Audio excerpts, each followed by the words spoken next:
Olá, professores! Hoje nós vamos falar sobre 4 erros que todo professor iniciante comete. Mas como nós não estamos aqui para criticar, evidentemente, eu vou também sugerir algumas atitudes bem práticas mesmo que vão corrigir esses erros. Meu nome é Ludmila Lima, eu sou professora, psicopedagoga, dou aula há mais de 13 anos na rede pública do estado de Minas Gerais, há mais de 5 anos aqui no YouTube e também no Se Liga na Educação, projeto da Secretaria de Educação com a Rede Minas. Bom, vamos começar por um erro de postura. Aqui eu vou trazer para você um erro de postura, um erro de ensino, um erro na disciplina e um erro na organização. Esse último até professores experientes cometem. Então vamos lá. O primeiro erro é um erro de postura do professor, que é não acreditar em si mesmo ou acreditar demais. O Ludmila tá confuso.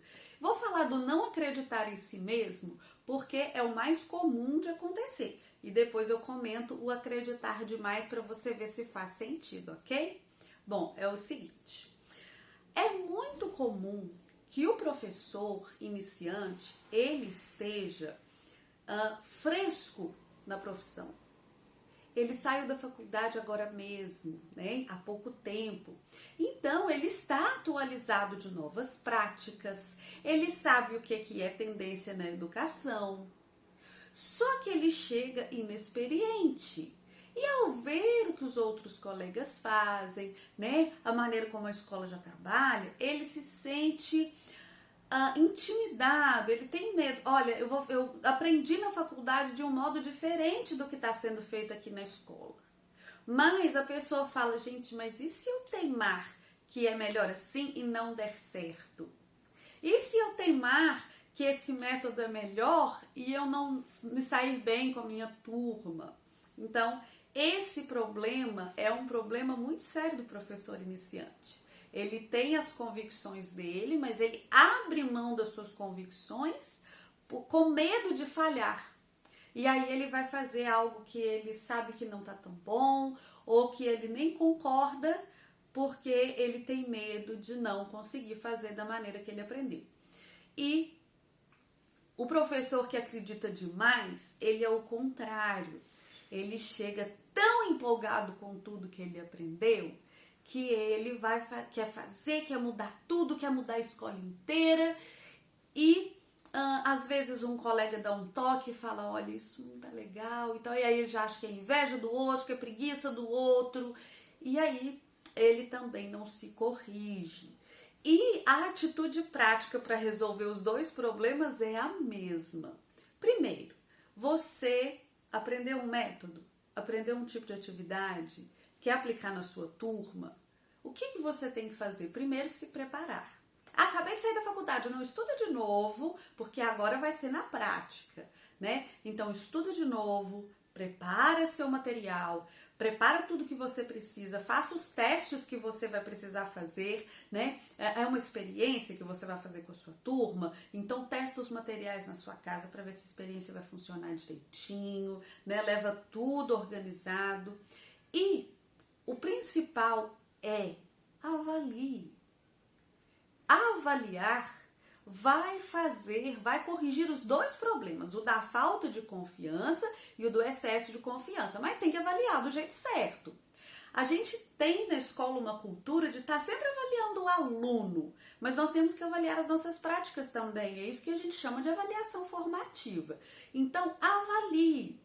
Olha, essa semana eu iniciei com uma atividade lúdica, depois eu fiz um registro, depois eu a gente fez uma produção de texto sobre o assunto, a gente fez exercícios para o aluno fixar o que ele aprendeu, e aí no final da semana, faça uma avaliação.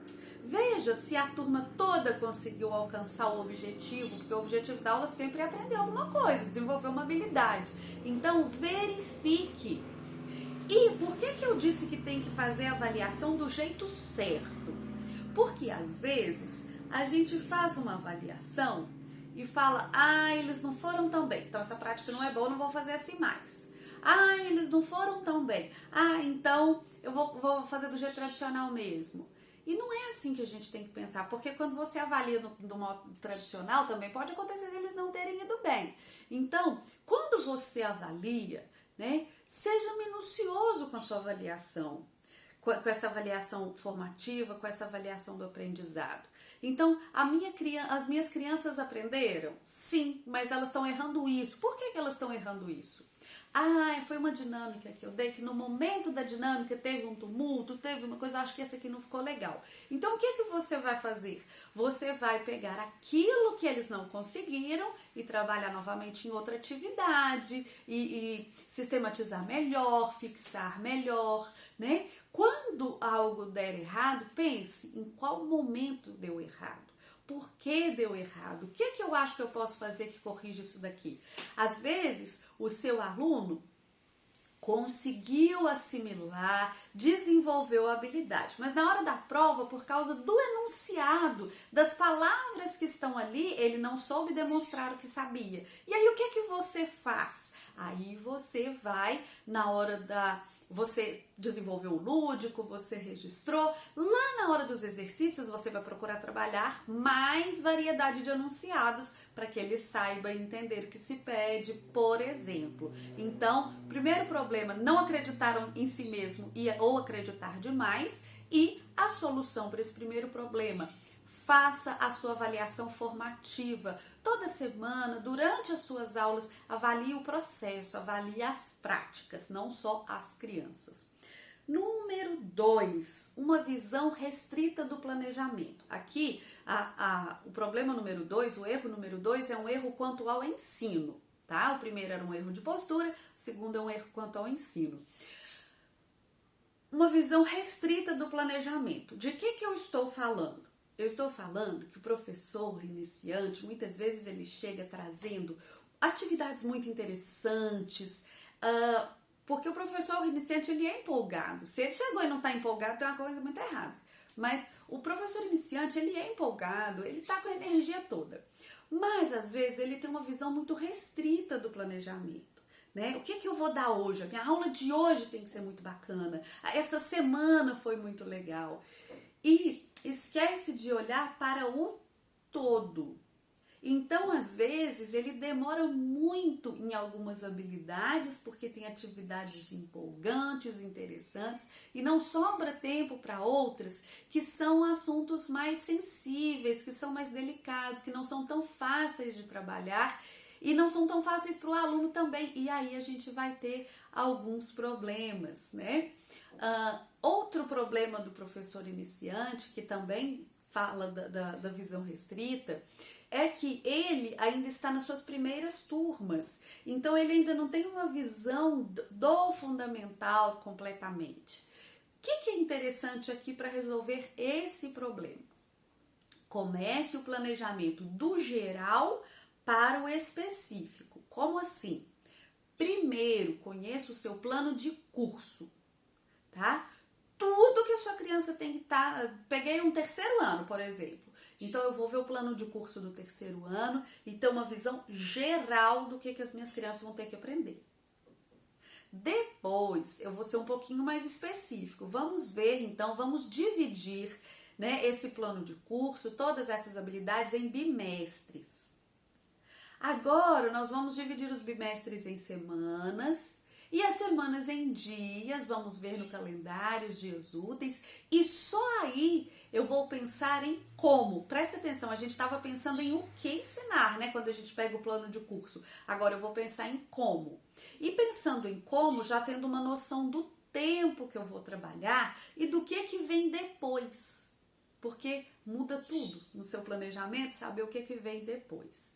E outra coisa, né, para resolver é você dar uma olhada, aí não é tão detida, aí é só para tomar consciência mesmo, mas dá uma olhada nos outros anos, tá? Dá uma olhada no plano de curso dos outros anos. O que a minha criança já aprendeu no primeiro e no segundo? Aqui na nossa hipótese é que a gente está com o terceiro. O que a minha criança aprendeu no primeiro e no segundo? E o que ela vai precisar no quarto e no quinto? Assim, com uma visão mais ampla, você é capaz de situar melhor a criança, porque essa criança ela não é sua, essa criança está passando por você. Então é importante ter uma visão mais geral e partir do geral e ir para o mais específico. Conheça o plano de curso, divida em bimestres, depois você divide em semanas e em aulas. E ali, quando você tiver o seu plano diário, você tem uma visão do todo para saber como aquilo tem que ser aprendido, como aquilo tem que ser finalizado.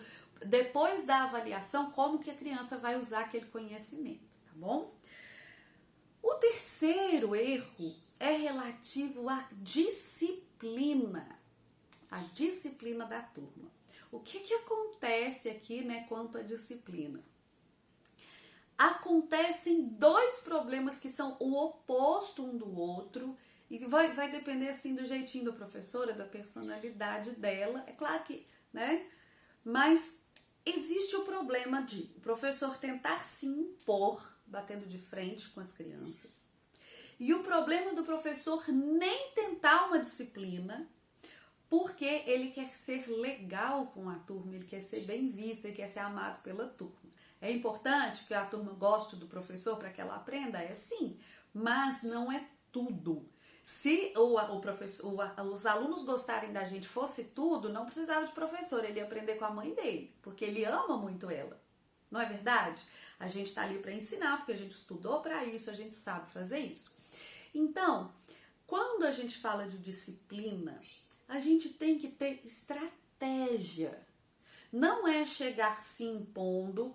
Quando eu já contei isso num vídeo que eu falo de quando eu comecei na carreira, que a minha supervisora falou assim, olha, não entra rindo na sala, entra de cara ruim, senão eles não te respeitam. Não mostra os dentes, ela falou. E isso não é verdade. O aluno não tem que temer você, tá?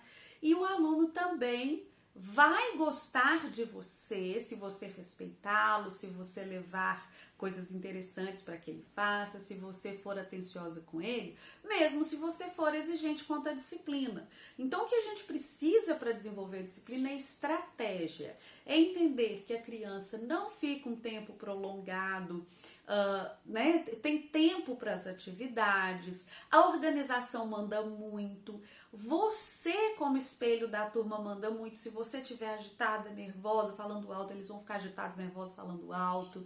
Então, aprender a modular o próprio tom de voz, aprender a planejar de acordo com a idade que você está trabalhando, ter plano B para caso você precise aumentar ali as atividades e ter uma noção do que é geral e do que é específico também, do que é da turma toda. Não, a turma toda está se agitando, a turma toda está com problema, ou existem alguns alunos que estão precisando de uma intervenção.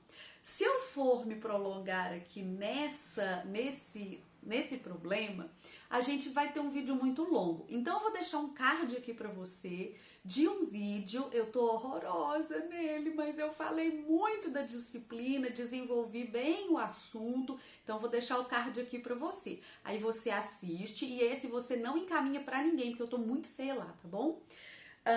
E o último problema que eu disse foi em relação à organização. E aí você diz pra mim assim, não, eu não vou cometer esse erro, porque eu sou super organizada, eu sou perfeccionista. E aí eu vou te contar uma coisa, existem professores que cometem esse erro e só percebem muito tarde. Às vezes a gente se preocupa muito com a nossa organização do espaço físico.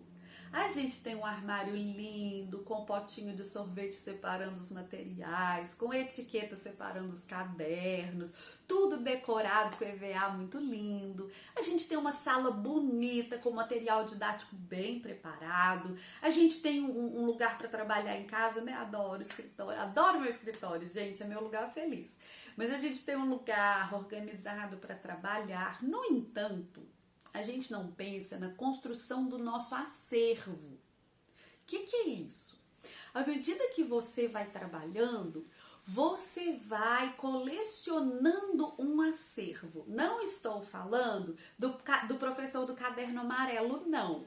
Quando eu estava na faculdade, tinha isso, assim, tem professor que tem um caderno de plano e repete ele todos os anos, o caderno fica até amarelo. O aluno do ano passado conversa com o aluno desse ano e já conta para ele as atividades, já é tudo igual. Não é esse professor que eu estou falando, não. Mas a gente vai conhecendo boas práticas, boas atividades, e aí a gente começa a fazer o seguinte. Gente, me conta aqui nos comentários, se você chegou até esse ponto do vídeo, me conta aqui nos comentários se você já não cometeu esse erro, pelo menos um pouquinho assim.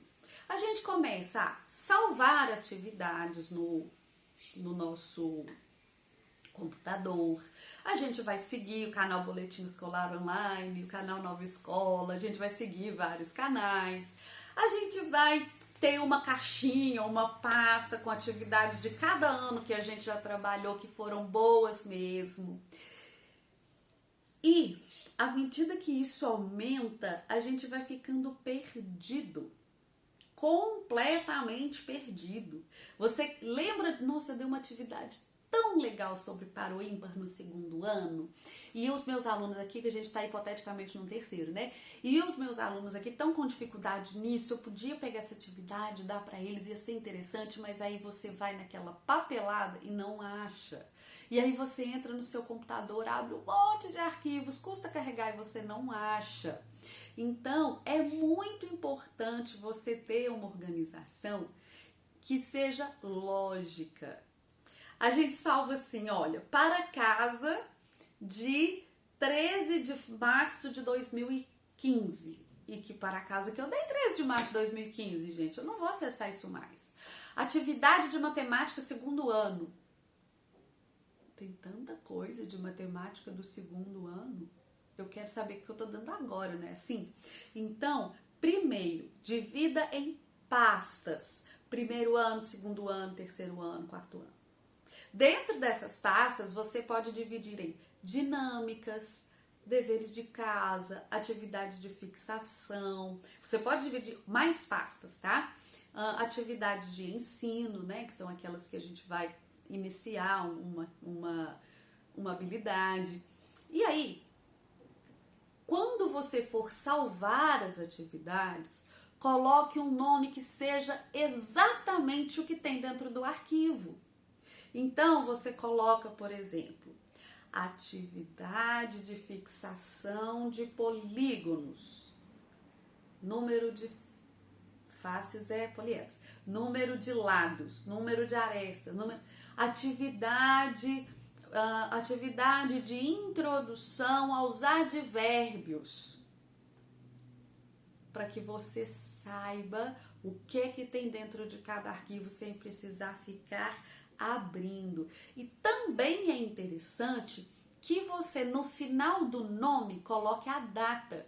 Então, atividade de tal, advérbios, e coloca uma data. Por quê? Porque se você lembrar assim, em 2014 eu estava com o quarto ano e eu dei essa atividade e agora eu tô com o quarto ano de novo, eu quero trabalhar essa atividade. Então você vai conseguir achar, né? Não dei essa atividade ali, foi perto de junho, porque ela é de frações, mas ela tá contextualizada com a festa junina. Aí você vai conseguir achar. Então, esse índice de organização digital para você poder imprimir, para você poder encontrar suas atividades é importante. E como eu sei que você é um professor que planeja para sua turma, né, que não fica repetindo atividades, é interessante que você tenha referências, então, links de site. Gente, a gente faz assim, quer ver? Eu quero entrar num site que eu achei. Aí eu mando um link para a colega e falo assim, não esquenta a cabeça não, que esse aqui é só para eu salvar o link, tá? E aí daqui 3 meses, daqui 2 anos, eu lembro daquele link e não acho aquele site. Então tenha no seu computador também uma pasta com links, né? Uma pasta nomeada, onde você vai separar o que é português, matemática, geografia, história, ciências, onde você vai separar o que é socioemocional, e eu tenho material para vocês, mas vou contar mais pra frente, não vai ser agora, vai ser deixa janeiro começar a correr que eu conto pra vocês. E aí você vai começar, né, vai salvar ali na sua pasta com nome, com ano, colocar o link do que é escrever, colocar a data e aí você vai salvar os seus links também. Então, essa organização te ajuda à medida que você vai com o passar dos anos acumulando material, e aí você vai ter, né, o seu banco, o seu acervo, o seu banco de questões, o seu banco de provas. Você vai ter um banco de provas para poder repetir a prova no ano que vem? Não, você vai ter um banco de provas para tirar questões, para ver o que funcionou, para retomar boas ideias. Eu espero que com essas dicas você corrija esses erros que são erros básicos, mas que podem te atrapalhar e que você seja um bom professor. Espero principalmente que isso seja muito bom para os seus alunos. Se você gostou do vídeo, então curte, comenta, compartilha, se inscreve no canal. Você também pode vir estudar comigo no curso de BNCC. Lá tem passo a passo para você fazer seu plano de aula. Tem um grupo exclusivo onde eu vou responder suas dúvidas. Tem sequência didática, oficina de leitura para você tomar como referência. Tem um planner do professor em que você vai desenvolver as habilidades da maneira que você aprende a planejar no curso. E tem muita aluna satisfeita. Você pode ver os depoimentos lá na página. Espero que você tenha gostado. Um grande beijo e até a próxima!